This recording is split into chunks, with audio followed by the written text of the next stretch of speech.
नवीन वर्षाच्या एकमेकांना शुभेच्छा देण्यापूर्वी 1 जानेवारी 1818चा म्हणजेच भीमा कोरेगावचा इतिहास आपणा सर्वांना माहिती असणे गरजेचे आहे. औरंगजेबाने जर छत्रपती संभाजी महाराज यांची हत्या धोकाधडीने केली असती तर शिवशाही जागी मुघलशाही आली असती. परंतु मुघलशाही ऐवजी पेशवाई म्हणजेच ब्राह्मणशाही कशी आली असा प्रश्न मला पडतो.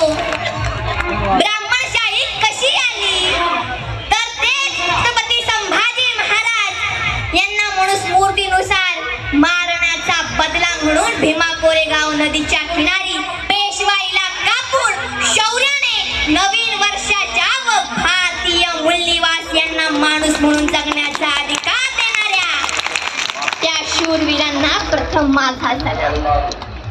क्रांतीसूर्य महात्मा ज्योतिराव फुले व सावित्रीबाई फुले यांनी 1 जानेवारी 1818च्या भीमा कोरेगाव योद्ध्यांना मानवंदना म्हणून 1 जानेवारी 1848 रोजी पुण्यात भिडेवाड्यात देशातील पहिली मुलींची शाळा सुरू केली. तर त्या थोर व्यक्तिमत्वाचंही मी विनम्र अभिवादन करते.